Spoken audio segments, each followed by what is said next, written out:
What up? What up? Fantasy Football Hustler back at you, and we are live with fantasy news today. My co-host will be joining me very soon. We got a lot of stuff to talk about, a lot of injury stuff to talk about. So you already know that's not the fun stuff, but we got to get you guys ready for week 6. And Anthony up in the building. What up, bro? What's going down? And Anthony said, what is your panic meter on A.J. Brown, Allen Robinson, Odell Beckham Jr., and T.J. Hawkinson? It is through the roof for the first 3. The only one who I might give a little bit of leeway to is T.J. Hawkinson just because he's hurt. But other than that, yeah, I'm nervous. And JC Money Design said right here, panic. Yeah, I need to get a panic alarm like on my soundboard somewhere here. And JC Money Design said, shit happens, hard to predict injuries. Yep, you already know. And Jared in the building. Shout out to the Who Dat Nation. What up? What up?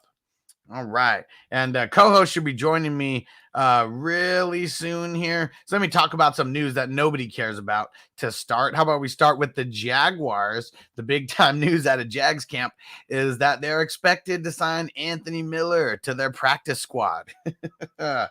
So man, it is real boring over there for the Jaguars. Let's see what else we got here. Tyrod Taylor is not expected to come off of the IR. So we'll talk about the stuff that doesn't really matter, too much right now until my co-hosts join me here. And let's see.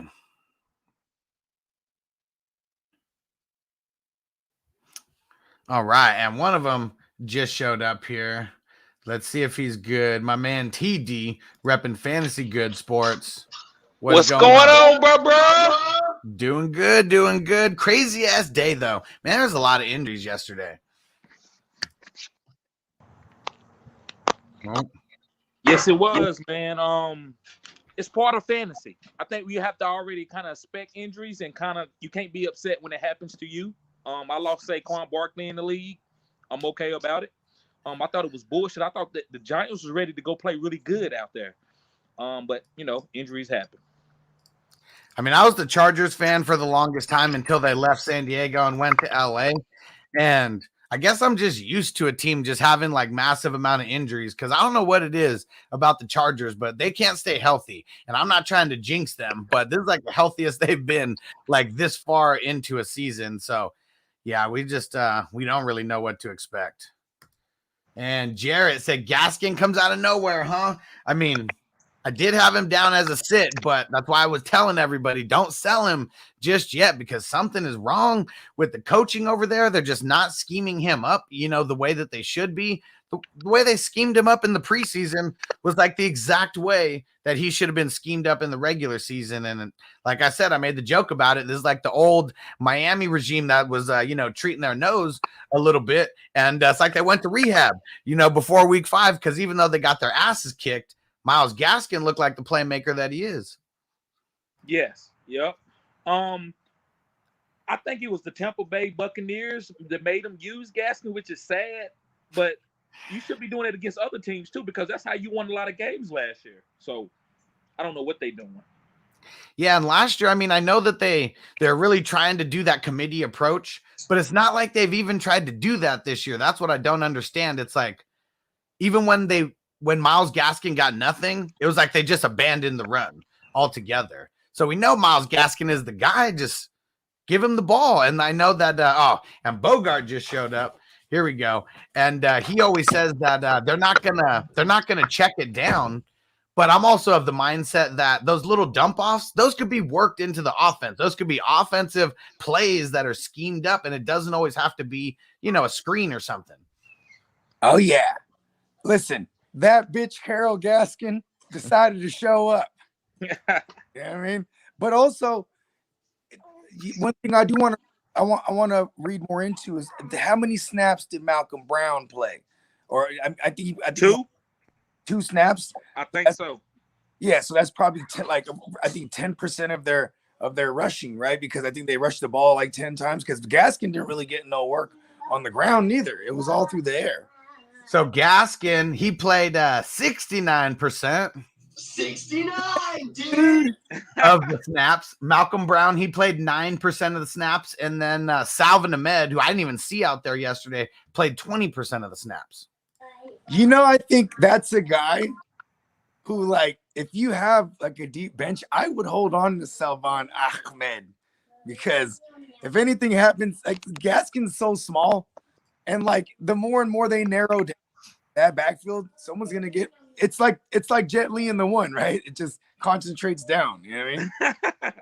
Addition by subtraction is what I like to call it. But I mean, the thing is, if they can't even get Gaskin going the right way, you know, I mean, I hope this isn't an outlier game. I hope they continue this. But if they can't even get him going, what gives us confidence that it's going to be Salvin Ahmed, you know, or that he's going to be anything more than like a random flex play?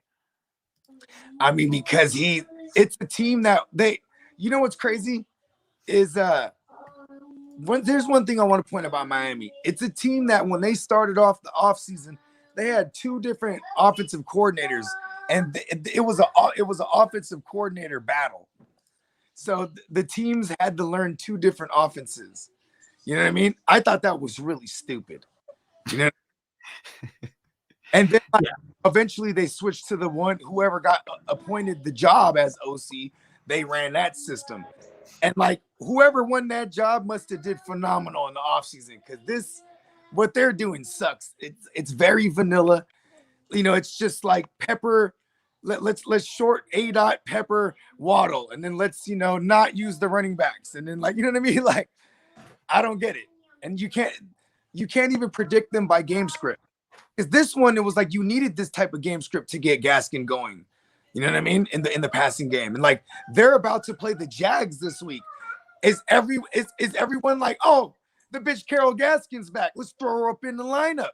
Well, that's a good question, because that's what Jarrett just asked. Shout out to Jarrett and the Patreon crew. Said, is Gaskin going to be able to start playing on the active rosters? I feel like he's not a set it and forget it starter. Like, he's going to be matchup based. I really want to see how he reacts this week coming up versus the Jaguars, because the Jaguars have been so soft against the run, but they still can't run him through the tackles. I don't think it matters who it is. Bad defense, good defense. They just don't have the line to really contend with that. And that doesn't seem like Gaskin's strong suit anyways. So I would say that he's a hold as of right now. If you could sell him, you know, sell high right now, see what you can get back. But this is going to be he's matchup based for me. How about this? Here's a Bogard move. You know, we got the first set of bye weeks coming up, right? Because you got the London teams, they're on a bye, right? We got another London game happening this week. Yep. And then you also have the Niners on a bye. Like, anytime a team's on a bye, I'm looking at the team that has those players. Like the Myles Gaskin team, he's probably doing bad, right? So yeah. I'm looking at like the Cordero Patterson team or something, like seeing if they're actually doing okay or bad. If they are, I'm trying to see if grab Cordero, Myles Gaskin, and plus maybe. You know, I'm willing to do that right now. You know what I mean? Myles Gaskin plus, I don't know, fucking JD McKissick or some kind of piece they might. You know what I mean? So last thoughts on Myles Gaskin. What do you think, TD? Is he someone? He's someone you starting? You trying to sell? You holding? What are you doing with him? So, as fantasy algorithms, they change on like a 4-week basis to me. So Myles Gaskin struggling the first 4 weeks doesn't mean nothing to me. Now, if I had to move on in order to get a win, I get that. I'm not going to be disingenuous to that. But I'm stashing him because, you know, as the season go on, when Tua come back, maybe they pepper him. Maybe they start giving to Myles Gaskin in the passing game more. And like you said, they seen it work this week. I know it was the Tampa Bay Buccaneers. That's how everybody beat them, but or try to beat them. But I just think they use Myles Gaskin more going forward. And I think if you like 4-1, you go and pick him up and stash him and try to buy that guy. The guy that's he's losing. He has a losing record. You try to get Myles Gaskin and you just stash him. Shout out to my guy Clock out there. Earlier he was telling me, well, at least I know I can't cut Myles Gaskin right now, because that's where it was with Gaskin. People were like, do I cut him for something else? Like, you know what I mean? Like, there were some people last week that DM one person DM me was like, Michael Carter's on my waivers. Should I drop Myles Gaskin for him? I said, yeah. You know what I mean? That person's probably never coming back. But based on 4 weeks of what we saw, I'm gonna say that 10 out of 10. You know what I mean? Yeah. Now I told as many people as possible, hold him for at least one more game. But it really depends on who's on your waiver wire. Because, if it was a really good, if Cordell Patterson was somehow out there, I would have said drop Myles Gaskin, a week ago, for him. So it all depends. But yeah, these running backs, especially if they're the main guy, we just got to think of what everything could be, and we got to try to hold for an extra week versus cutting right away. Because, yeah, sometimes those anger drops can hurt you in the end. Yeah, don't angry cut. All right, now let's we talked about the Bucs just a second ago. I mean, they mollywopped on the Dolphins. Now, Tom Brady, he was I don't know if you guys noticed, but he had his hand in ice, throughout the game, just randomly hurt his thumb. They said he should be good for Thursday's game. On the short week, I don't know if we can expect Gronk, coming back. Gio got that touchdown. He really just stole it, away from him. Didn't really do too much outside of that. What's our thoughts on the Bucs real quick going into week 6? I got the Thursday game going up against the Eagles. I think they're gonna pound him with Leonard Fournette. He's working right now. Leonard Fournette's getting work. It's working. You know what I mean? It's a short week. I think but also, man, here's another thing is that Tom Brady, he knows as well as we do that he needs to keep his foot on the gas pedal still, because that secondary will give up points at will, bro. You know what I mean? Yep. That Buccaneers secondary don't got them shutting nothing down. And then, what I mean? But they're, you can't stop the run. So naturally they're a funnel defense. People are going to throw on them. You know what I mean? And Jalen Hurts, they're not even trying to run. Their formula is just throw the ball and move down the field in 2-3 plays, because that's what they do. You know what I mean? Big splash plays. He's willing to do that, make mistakes. You know what I'm saying? Because they get the ball back, they just going right back down the field. It's hilarious, because Jalen Hurts, it's he's so good at moving the ball. And again, red zone, he's like, all right, it's either touchdown or pick. You know what I mean? No in between. No incompletions here for me. It's someone's catching this ball. You know what I mean? TD, get in there about the Bucs. What do you think of them this Thursday versus the Eagles? Well, I don't think the Eagles can win, even though their secondary is out. But I do think that that you can play your starters from Philly. But Tom was going to play. This is Tom Brady. He's tougher than what people know. He's ice in the hand. That doesn't bother me. He's going to play. I'm still firing up all the regular guys, Leonard Fournette, Chris Godwin. It's the same game script. So unless I hear otherwise that Tom Brady's hand is broke, then I'm firing up everybody as usual. And then, Philly is one of those teams where I like them in fantasy. They got a negative game script all the time. And you fire up those receivers and you fire up Kenneth Gainwell and you let the chips fall. So I'm firing up everybody from Philly. Yep, and if all Tom Brady needed was ice to be okay, that it's not that bad. I mean, it's just it is what it is. Where was the game at yesterday? I believe it was. No, it was in Tampa. It was in Tampa. Yeah. So I'm surprised they didn't have avocados in arm's length. You know what I mean? That's all. He just needs to rub some avocado on it. You know what I mean? It'll be good. Yeah. All right. And we're not gonna talk about this too much, but some news today is from the Panthers is that the coaches are hopeful that CMC will play this week. So this is gonna be something we're monitoring all week. All right. But they just said they're hopeful. That's it. So we'll see what practice actually looks like. But you already know this could be, a little bait and switch, a little okey doke, just to mess with their week 6 opponent. And who are they going up against? They're going up against the Vikings. Oh man, this is like how about this? If CMC doesn't go, Chuba's gonna go crazy finally in this game because the Vikings can't stop the run. We shall see. We shall see. All right, TD, get in on this. Just heard some news from the Steelers. Juju, he got hurt yesterday. He left the game. He actually had surgery on that shoulder. Done for the season. How's this affect the Steelers? Actually, and so I want to compartmentalize here.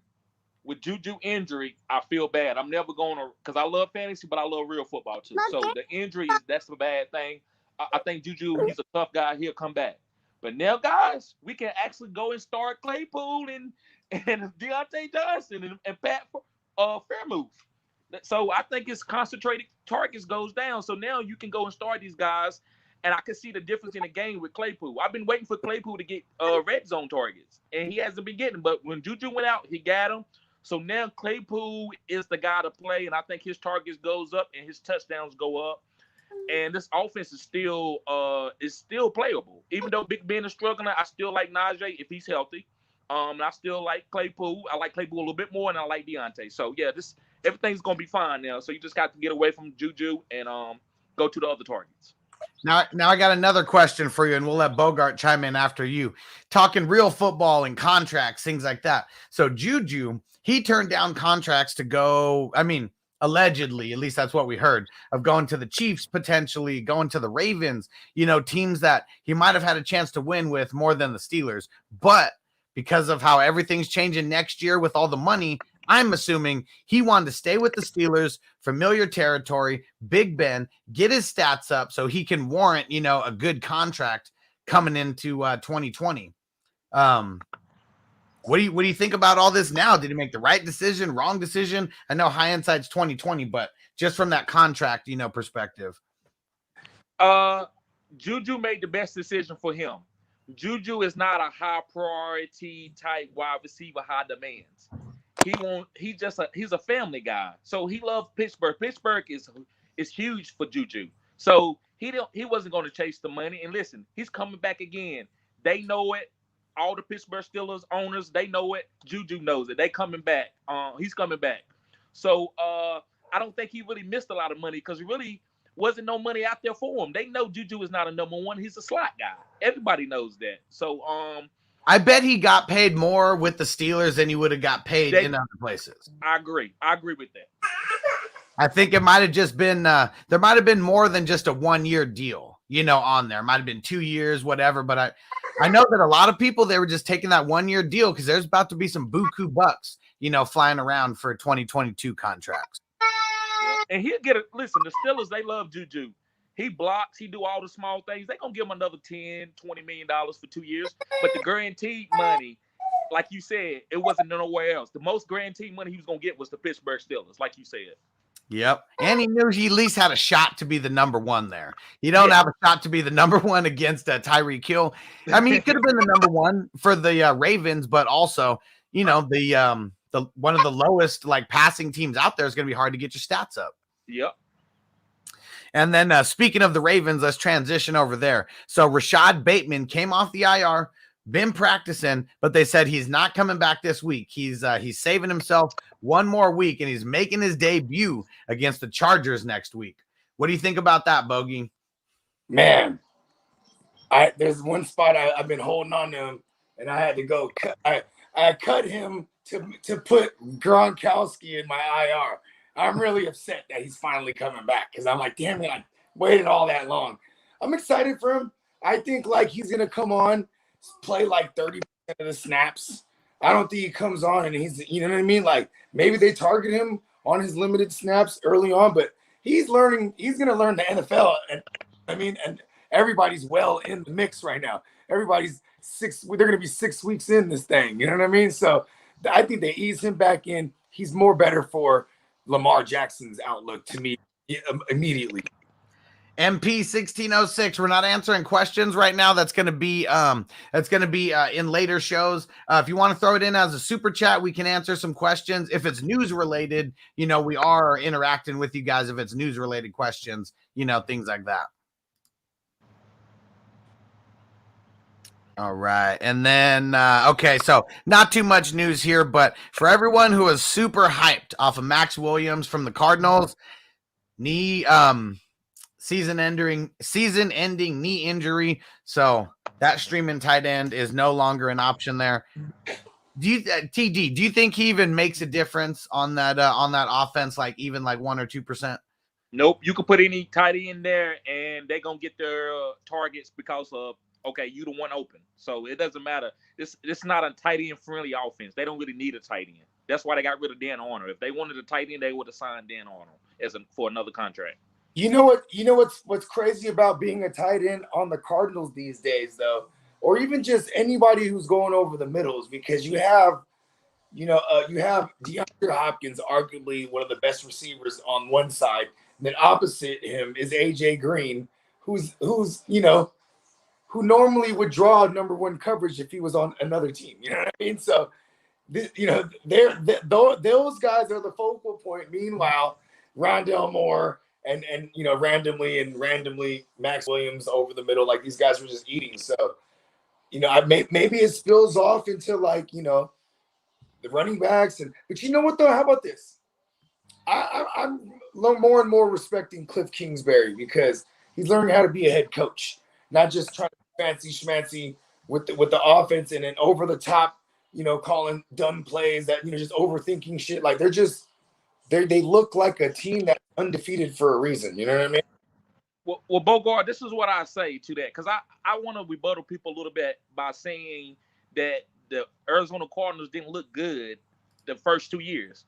I disagree with that, man, because that's a maturation process. That's like saying Michael Jordan looked good his rookie year. That's like saying LeBron James looked good. You got to give them time to get better. So I just like that he was going to use Kyler Murray the right way. What if Kyler Murray would have been in the I formation and not been in shotgun? So I thought it was great for Cliff to be there. I never seen a bad offense with Cliff.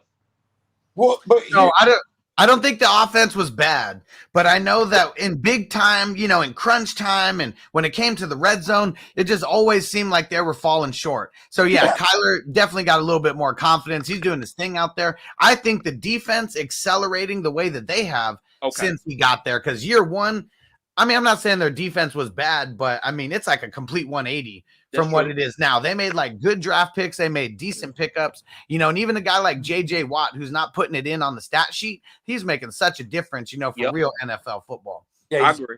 He's disrupting every play. How about this?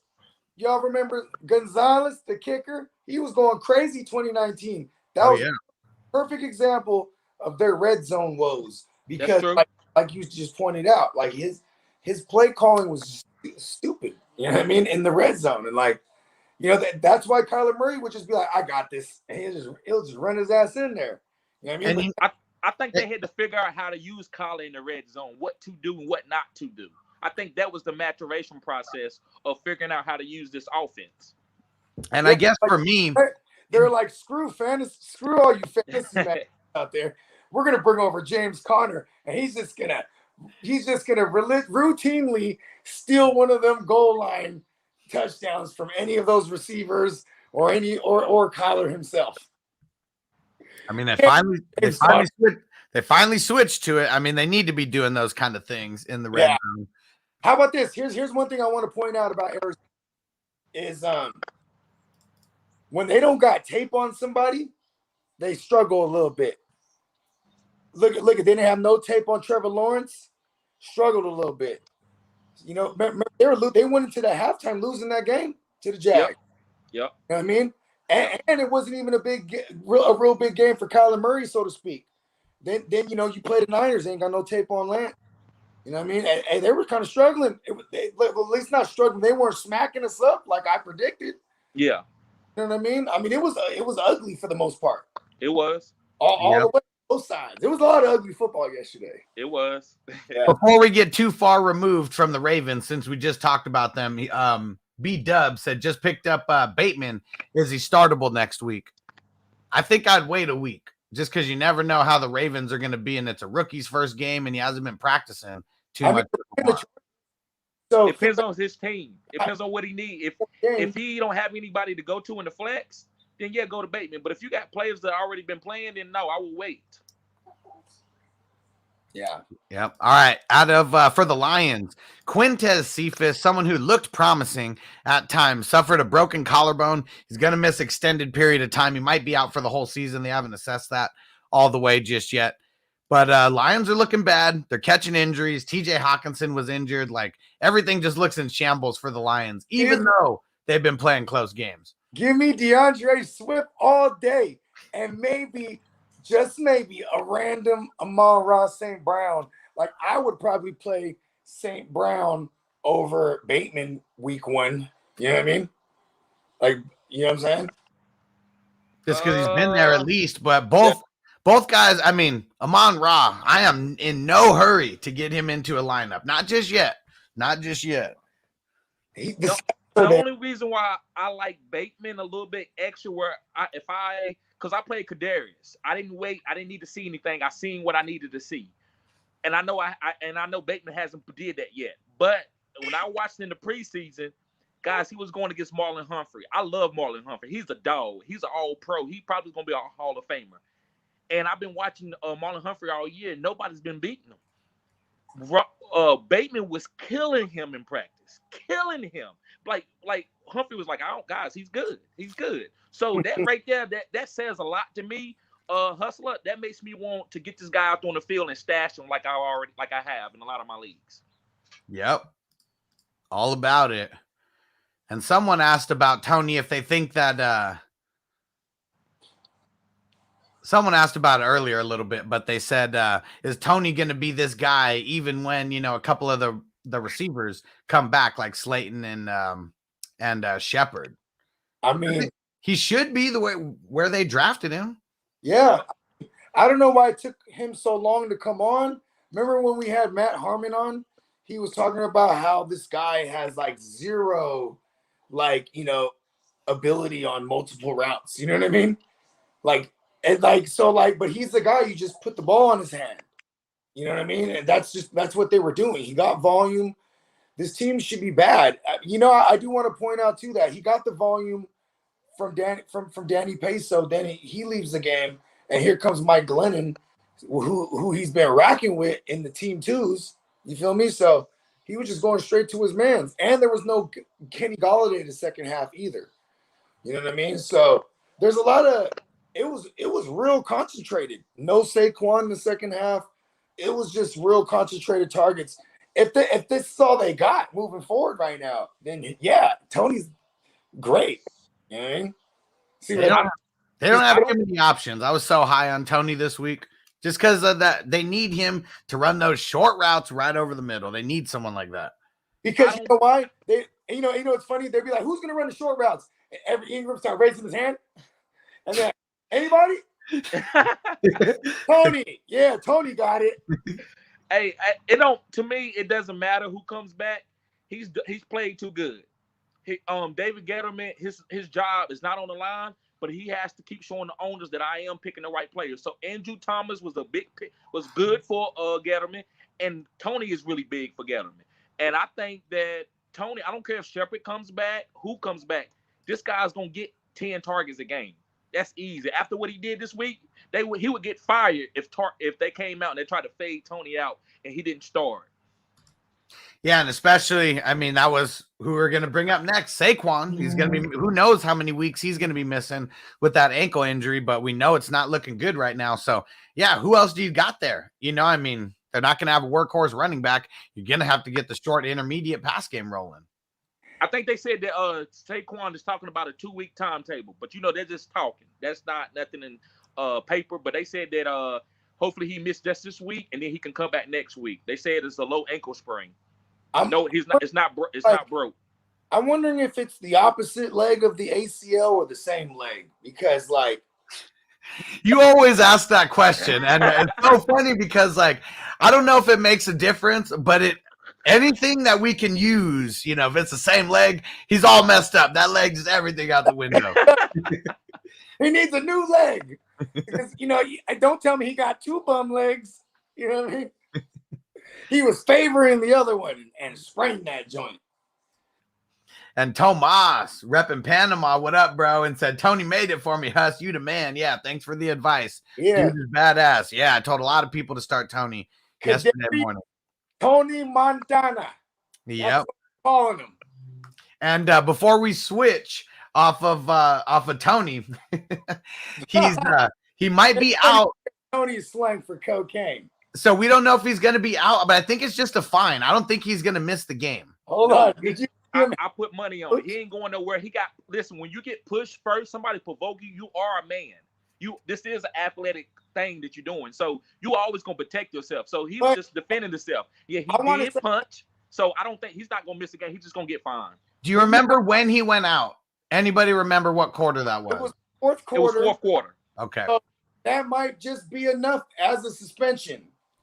It's no way, Bogard. I would bet. I put money on it. He's No. suspended. I said him being rejected from the game is could be as good as a suspension. Oh, okay. He'll just have to pay a fine. Yes, I get it. Yep.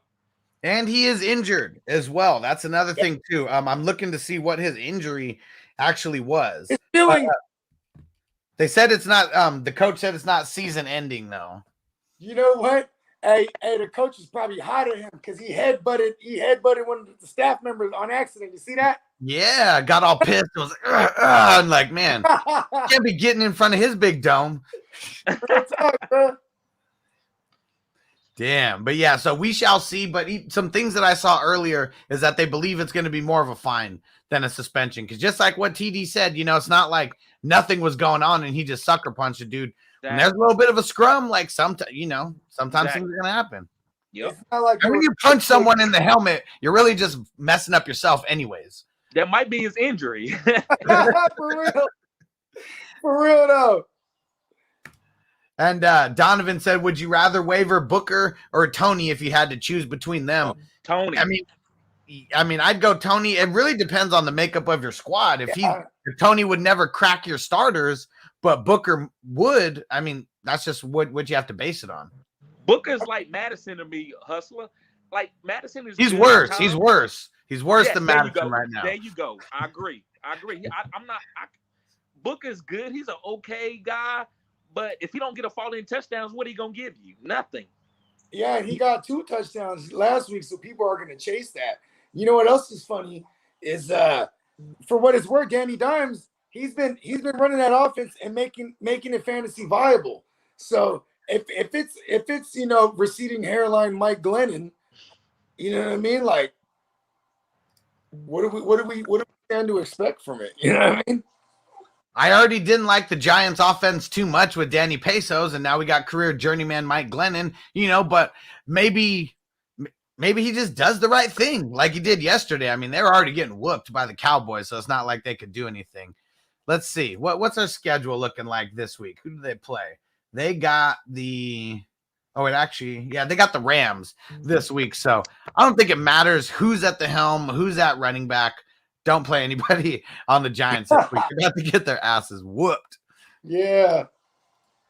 Hey, this defense gave Sean McVay trouble last year, but he had Jared Goff. So, because they didn't exactly whoop the Giants up last year easily.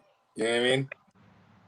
All right, we got a question here. What up? What up? Said Booker or Darrell Williams, and that's actually the next team that we were about to cover. Darrell Williams. Yeah, give me double barrel Darrell. We've seen him do it already. Like on a high efficient offense. Yeah. Who would you rather have? A decent player who may get, a little amount of work on one of the best offenses in the league, or someone who's decent, who's not that decent, but may get a decent amount of work on one of the most trash teams in the league? Like, that's what we got to think about. That's an argument people will make. Oh, well, the volume and this. And I will say, it's probably not just Devontae Booker. I mean, obviously he was the only guy available at the time, but they're going to activate somebody if they don't already have somebody behind them just to come in and take 40% of the snaps. They might do what they did last year and go sign a running back, mid-season. Maybe they go get Todd Gurley, or maybe they trade for Mac. I mean, I don't know why you're not doing anything this season. Seems like right now you need to be pushing for as close to first pick as you can. Yeah. But the Chiefs, that's what we were covering next. And so first, the light news is Tyree Kill suffered a minor knee injury, but not expected to miss any time. So something to monitor in practice. But either way, the coaches, unless he's out for weeks and weeks, is probably what we're going to hear from a coach, on Monday, just to mess with whatever team they're playing. But the big news, CEH suffered an MCL sprain, out at least a few weeks. So I wonder if they're going to put him on IR if he's going to be out more than 3 weeks. But that's why Darrell Williams was even a question right now. It might be like a grade 1 joint, but I will say this, just Darrell Williams, man. That's the easy one. Grab him. Like that's a guy. That's a guy I would spend most of the fab on right now because, like, Real they quick, intend if you're in deeper leagues, is Jerick McKinnon a thing? And how much work do you think the split is from Williams to McKinnon? Well, here's the thing. They were giving most of it to Clyde. It's like, were they saving McKinnon for this situation? Then he's the Clyde role? Because I think Darrell Williams being able to pass protect is going to be the guy. You know what I mean? Yeah. Like, that'll get majority of the work. And like, say you do need to go and like hurry up offense or whatever. Maybe it's Jerick McKinnon. I don't know. I'm not banking on that. But yeah, I would, if I'm going to spend fab, I'm not saying go blow all your fab, but I'd spend like my fab and try to get Darrell Williams. Maybe even more if I'm the Clyde guy, because why rush? If you have Clyde, you better spend that dough. Yeah, real talk. Yep. TD, what are your thoughts on the whole just everything with the backfield with the Chiefs? How do you think it pans out? I'm going Darrell Williams all day. Actually, he's a very safe guy to play. He's like he said, like Bogard said, he's getting all the pass down work. So defenses are not game planning against him. So whatever he get, it's going to be a great touch. I'm okay with it. I think he's going to get some goal line touches. So I say he has a floor of 12 PPR points. And obviously small sample size, but yesterday he went 5 carries for 27 yards and then 3 receptions for 18 yards. Jerick McKinnon only got 1 rush for 2 yards, and he got 2 receptions for 13 yards. So I like that. 5 yards a carry for our man Double Barrel Darryl. Yeah, and especially like, what are teams going to do now? I mean, you think about it, like maybe some of these teams respected CEH a little bit, but I feel like now people are just going to be putting, more people back in coverage, playing more 3 safety sets or 4 cornerback sets, something to where they're just forcing the Chiefs to have to run, beat you a little bit with the run. That's what I do if I was opposing them. Yep. And this is a little, just to give a little caveat to what's going on with Clyde. I'm not a big Clyde fan, and I wasn't in the beginning. But, the reason why Clyde was there, Pat Mahomes told him he wanted Clyde. Yeah. Don't listen to your players. Don't listen, because they picked up Clyde over Antonio Gibson. Like, they could have had Antonio Gibson later, and they picked up Clyde in the first round. They could have got him in the second, right? Yes. Jonathan Taylor. Like, I don't understand why they didn't take Jonathan Taylor, the #1 touted running back coming out of college, who could carry a load and pass protect and was decent in the passing game. Like, so weird, man. It's the hype, though. It's the hype. Patrick Mahomes got hyped. That's what it is. It's Pat. He got clout. But now they can wash their hands and say, Pat, we don't want to hear nothing else you got to say, buddy. You just cash those checks and throw those TDs. You let the front office do our thing. Pat, they're like, just stop talking. Your voice is irritating. They're like, we know you're skilled. Just go back to your side job, the little working out the shoe store. We got your little side hustle to get your discounts on shoes. That's where you need to go in your off time. Y'all ever seen Pat dance? No. Does he definitely have the rhythm from his white side? Yes, he does, bro. And he knows it too. He definitely gets all his athleticism and all his football isms. You know what side he got with that one? All right, we got a little bit more pieces of news here. So from Washington, Curtis Samuel still week to week, and coaches are saying we're not going to expose him to any more serious injury. I feel like you cannot start Curtis Samuel. He may be borderline droppable. Yeah, I have a bunch of being in 21 leagues. I start doing my waivers like on a Sunday night and Monday morning, right? And all my Curtis Samuel teams in redraft, that's my guy. I'm set to drop with if I can get whoever I can get what I'm looking for. You know what I mean? Like Double Barrel Darryl Williams. Who knows how long it's going to take him to come around? That's really what this comes down to. TD for Miami. Tua, he's out there throwing today. They're hopeful that he can come back to practice this week. Who do they got this week? Let me check. They're going up against. Where is it? Why can't I see it? Oh, the They're going up against the Jaguars. Yeah. So hopefully Tua can play. Waddle, I'm not saying he's droppable or anything, but I don't think none of the other than Gesicki has been fantasy startable with Brissett. So I think everybody that got players on Miami is waiting for Tua to come back. Hopefully he can play this week. And I say, guys, start everybody. Just to, if you got to, because you at this point in time, you ain't got a chance to really sit Gesicki. You probably need Gesicki unless you got Dalton Schultz or something. So fire everybody up, and hopefully that Tua can pick it up where he left off. He looked good in the preseason, so hopefully he can pick up where he left off at. In the real season, he looked at ass. I hope he. You know what's funny is I think what this might be good for Tua.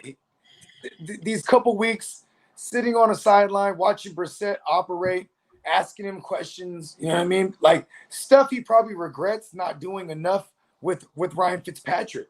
Because Ryan Fitzpatrick was trying to be that guy to him, you know what I mean? So I'm still hopeful for Tua, but I'm more so hopeful for all the Dolphins fan base, man, because damn, they missed out on Jay Herbert. Oh yeah, they done fucked up there. Oh yeah. And my man Joseph here said, I think Brissett gives the Dolphins a better shot of winning. I wonder if the coaches do too, because last year, there was a point where they thought Ryan Fitzpatrick gave him more of a chance than winning than the rookie Tua. I don't know. Something about these left-handed quarterbacks. Like Steve Young is the only one that really put in that category. Mike Vick too, but Mike Vick and look at what's the common denominator between Steve Young and Mike Vick? They have wheels. Exactly. Yep. Yeah. So we'll see what happens. We'll see what happens with the Dolphins. How about the Bengals? Team no lefties, righties only. Let's get in here on the Bengals. Okay, so Joe Burrow, he's out of the hospital. They thought he had a possible throat contusion, someone hitting him in the throat during a scrum or something that happened, but he's good to go. They say he's out of the hospital. He's doing good, no issues. But now they got two players that landed on the COVID reserve. Their guard, Jackson Carman, and then their running back, Samaje Perine. I don't know what's going on with the Bengals. He better not be close to any of my Mixon.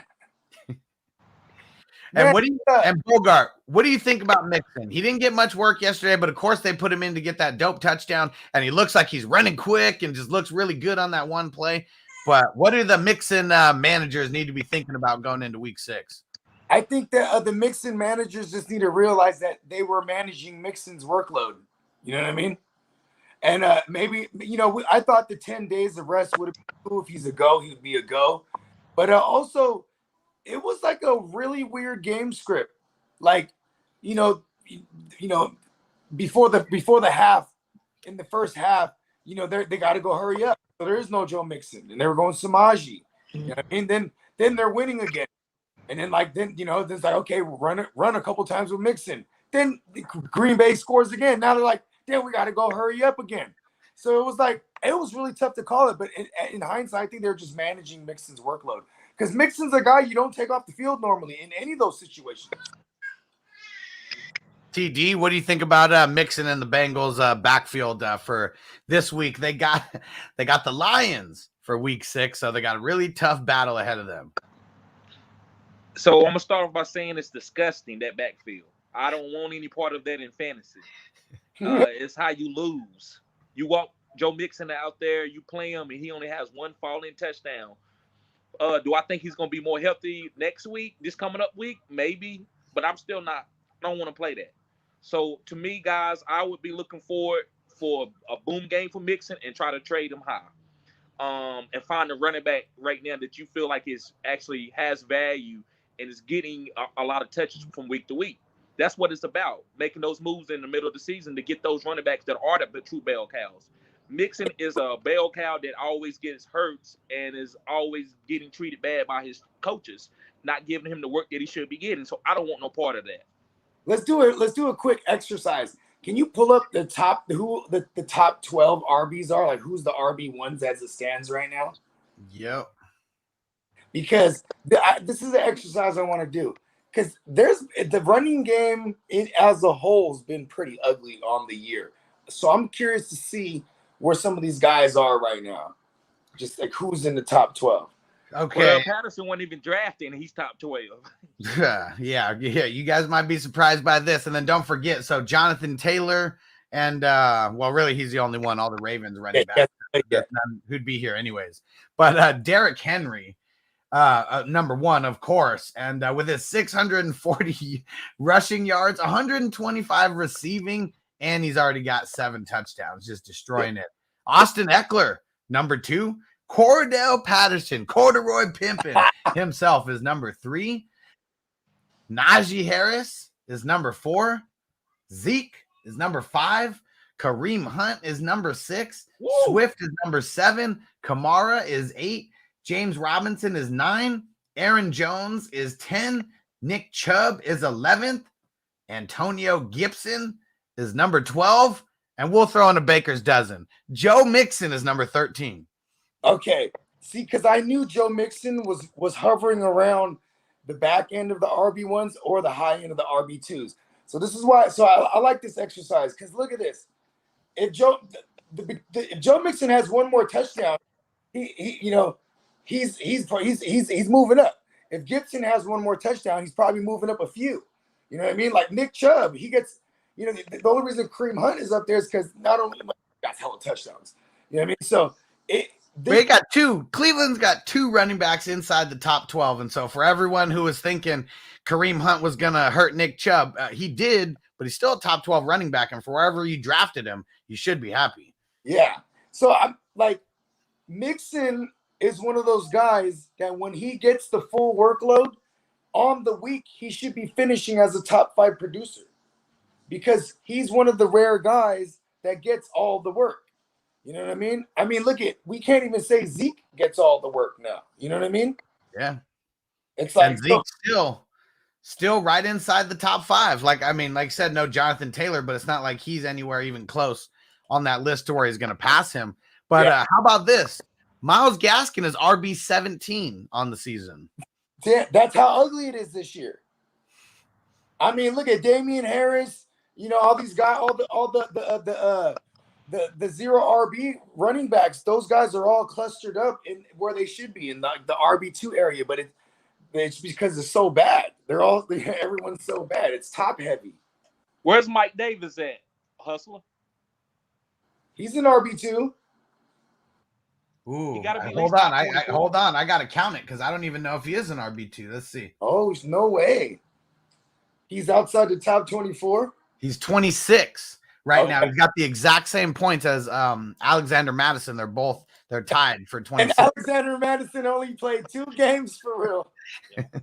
Is that PPR or standard? PPR? Yeah, PPR. 1 point. This is fun. We got to do this every few weeks and just do an exercise where everything stands because, looking at the numbers and watching the games, you know what I'm saying? Like it's 2 different things. When you can combine the 2 and you're like, oh, wow.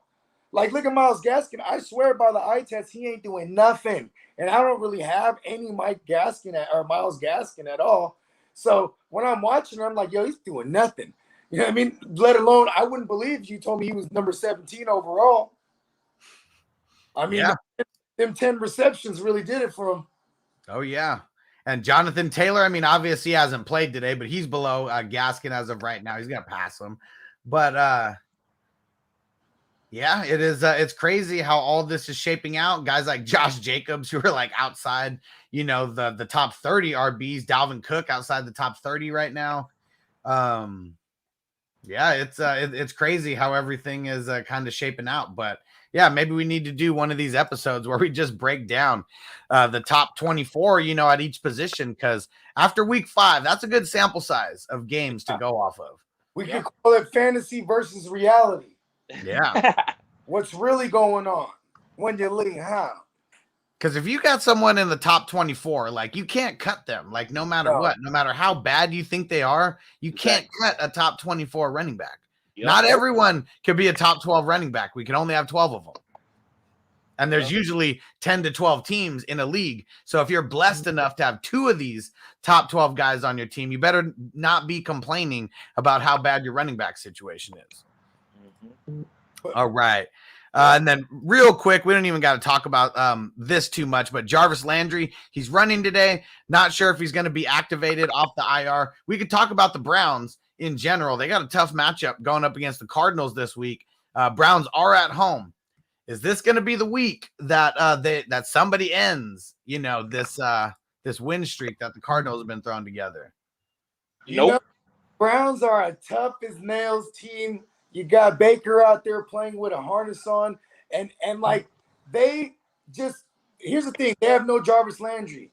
And then so for anyone who was like, okay, maybe OBJ is gonna start coming on. Now they're like, listen, we play like we don't have OBJ either. You know what I mean? Because everybody else is working. OBJ is existing to take away the number one coverage for defensive coordinators to have to keep an eye on. Right. Meanwhile, everybody else is eating, bro. They just move the ball well because of that run game. That play action is just out the holster at will. You know what I mean? And I think if they lose time of possession, if they win time. Remember, I said this last week. I said the Browns can win the time of possession battle against the Chargers and still lose the game, and that's what happened. You know what I mean? And I think that's another scenario of the same thing. So if I was to say out of 1 to 10, the chances that Browns do it, I give them a 6. And then real quick before you get in there, TD Joseph. So he asked, where's James Conner on that list? He's a TD dependent though. He's RB 25 as of right now. Damn. I hate you, James Conner. You're ruining all my Kyler shares. Yeah, right. Kyler's such a beast. Maybe slowing him down, but Kyler's still finishing. I'm getting He still could finish as a number 1 overall QB. Who knows? There's a lot of time left. Kyler's costing. James Conner is making Kyler cost me matchups this week. Yeah. James Conner turned Kyler Murray into the number 5 quarterback. That's really what happened because he had to finish number 1, just like you had him in your ranks, right, Bogey? Exactly. Yep. All right. So, TD, what are your thoughts on the Browns going up against Arizona? You said they're not going to mess with Arizona's win streak, right? Cleveland played too good against the Chargers. Can y'all guys hear me? Yep. Okay. Yeah. So Cleveland played too good against the Chargers. So Arizona see them coming. So it's too late. If they didn't play well, then they could probably sneak up because Cleveland is a good team, guys. I was proud to see how Cleveland played. Like, they scored 40 points with a run game. You know what I'm saying? So that lets you know that this team is dominant with the run game. One of the best offensive lines. But Arizona, with Kyler and that defense, I'm not saying they're going to go undefeated. I don't think Cleveland got the receivers to beat them. You're not just going to beat them. I don't think Nick Chubb and Kareem Hunt both rushed for 150 yards apiece against them and beat them. Who has the Cardinals played this year?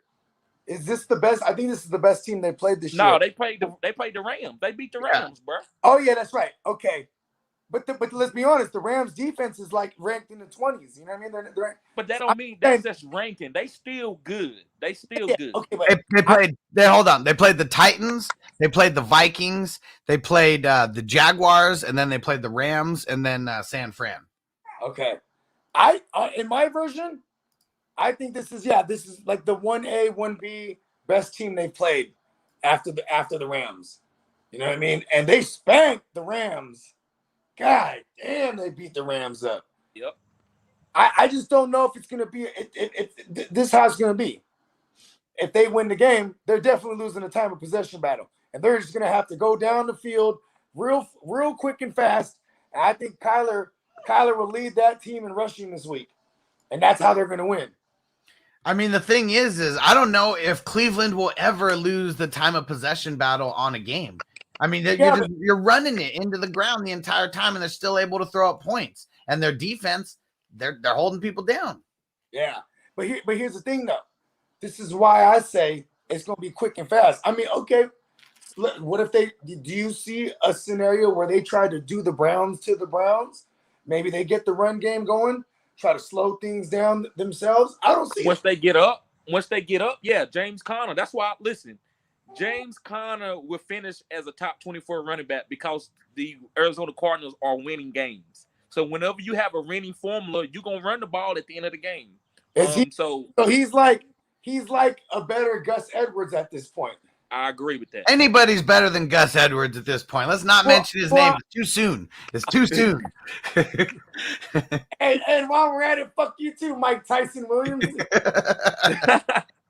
And El Berna says, depends on if that defense shows up for AZ. I mean, shit, they've been showing up every week. That defense is balling. Leading in turnovers. I think yeah. they might be second to turnovers or first to my Cowboys. I mean, Cowboys, they got a lot, man. Trayvon Diggs, he ain't no scrub.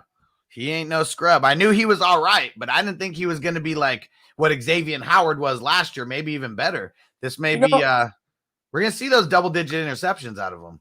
The way he gets off off the line, I always thought like he modeled his game after like Ramsey. You know what I mean?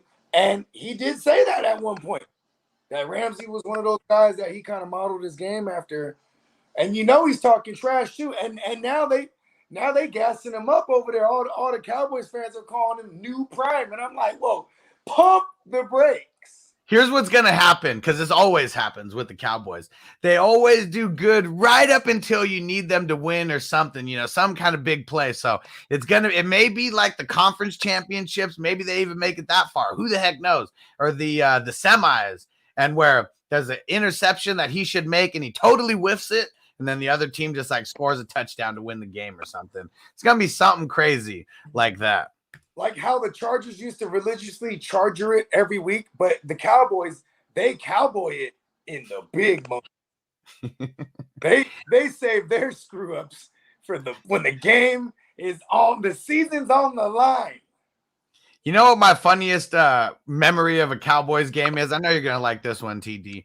Is when Tony Romo had to hold it was the extra point or the field goal. Just bobbled it, and then he had to run it. And when he was looking at it, he saw nobody in front of him, nothing but pay dirt. I was like, I'm about to win this, and then he just gets smashed. He's like, I'm gonna be a hero. I wasn't that upset because I was just glad that we found the quarterback that could play in the playoffs. Because remember, I think Tony had came in the middle of the season to sit Drew Bledsoe. And when Drew Bledsoe died. When Drew Bledsoe died, pretty much. Yeah. But yeah, that's why they used to call him Tony. Oh no. And look at him now, man. I mean, he was gifted athletically. I mean, he was undrafted, so I mean, maybe just didn't go to the right place. But look at how smart he is, though. Definitely one of the smartest. I don't even know if it's quarterback minds. Probably just one of the smartest like NFL minds who's out there, and he's proven it. Bro. Well, he can talk it. He can talk it, Hustler. A lot of quarterbacks know it, but they can't talk it like he can. He's so smart. He was like, all right, if I'm not getting this quarterback check, I'm going to go get this commentator bag, right? And I'm going to make them pay me like I'm a starting QB, $50 million. I mean, when he was in it, that was quarterback money, like now, obviously that's like, I mean, Taysom Hill's he wanted that Taysom Hill money. That's really what he wanted. He's trying to get the Taysom Hill money of the broadcasters. Yes. All right. Last piece of news before we get up out of here. All right. So for the Patriots, Damien Harris, he was held in check, but a lot of it was because of the injuries. He has rib injuries, got chest injuries. He's banged up all over. The test ruled out. It's really nothing, significant. But really, I wanted to bring this up, just talk about how trash the Patriots have been, because we're not really used to seeing this. And I feel like it's one of those things where, like, when teams don't fear you, like, it's just different. Like, their teams are going in there with confidence, knowing that they're going to beat the Patriots and knowing that they don't got to fear Belichick. What do you guys think about all that?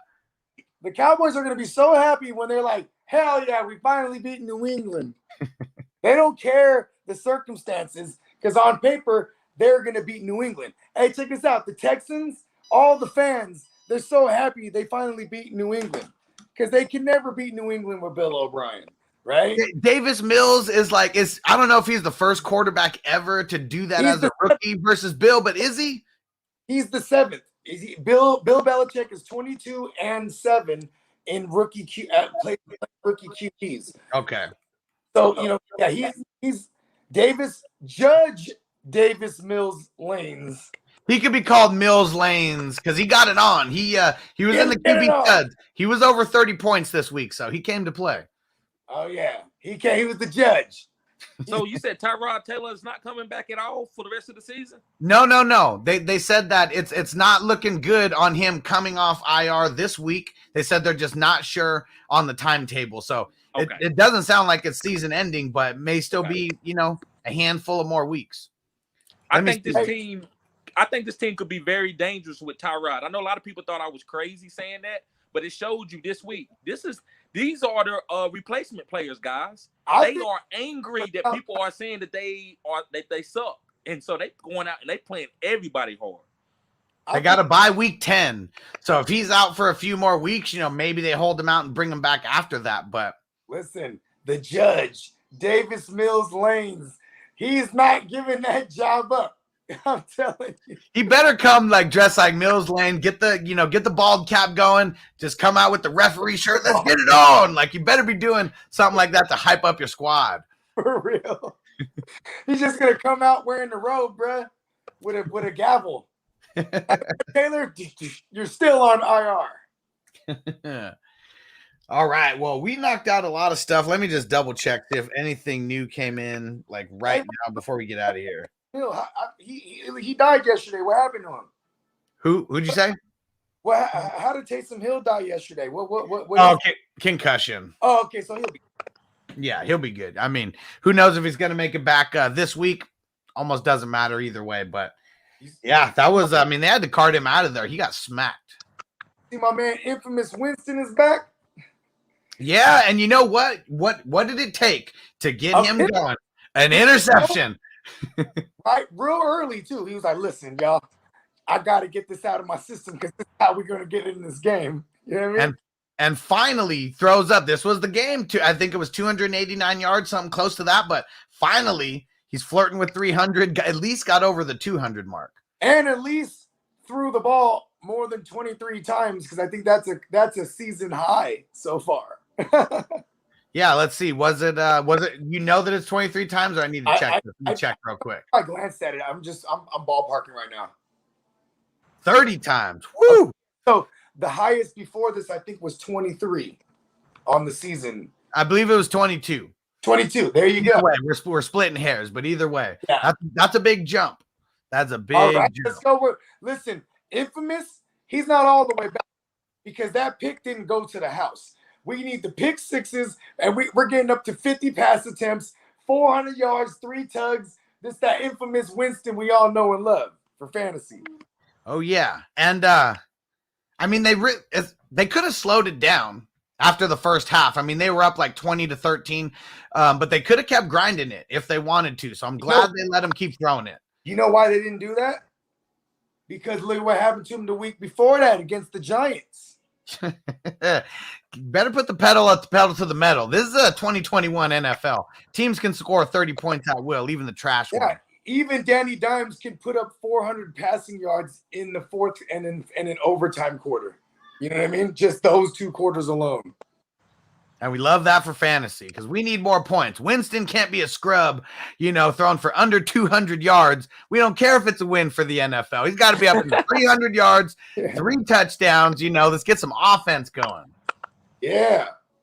Let's eat some W's. Oh, yeah. We want to see him eat some W's. Hey, man, I swear. I'm not knocking him. He's weird. He's weird. He's weird, dude. That's why he's weird. So hilarious. Did you see him when they was in the room? They was in the locker room and they was dancing. And so James knows everybody clowns him for doing the dub one, right? For talking about he eat dubs. So he was in that dance and talking about something. I'm like, bruh, he's just a weird dude, man. It is one of those things you can't make fun of you if it's something you make fun of yourself about. There you go. That's true. Yeah. You know what I would do? See, what he should do is just show up in the locker room with a bunch of crabs. You know what I mean? He didn't done it probably already, bro. I mean, right? Was it crabs or lobsters? I can't remember. It was crab legs. Crab legs. And you know what's funny too? It was probably his homie that worked there, and his homie was like, "Man, take some of those crab legs." And then they saw him, and someone went up to him. He's like, "I didn't say that he can have those." And then it was like, "Sound the alarms on him. He's stealing." but you know it was something like that. And that was when he was in college, right? So it wasn't like he was super recognizable. You know what I mean? Yeah. Like, I mean, Winston. It's infamous to you, sir. we got to see those picks out of him. I like seeing those early picks, even if you play in a league like mine where you get -4, for an interception. It doesn't matter. It's a sacrificial lamb. It needs to happen. Yep. Did I disappear? Nope, you're good. Okay, cool, because my screen went black for a sec. But yeah, we're all good.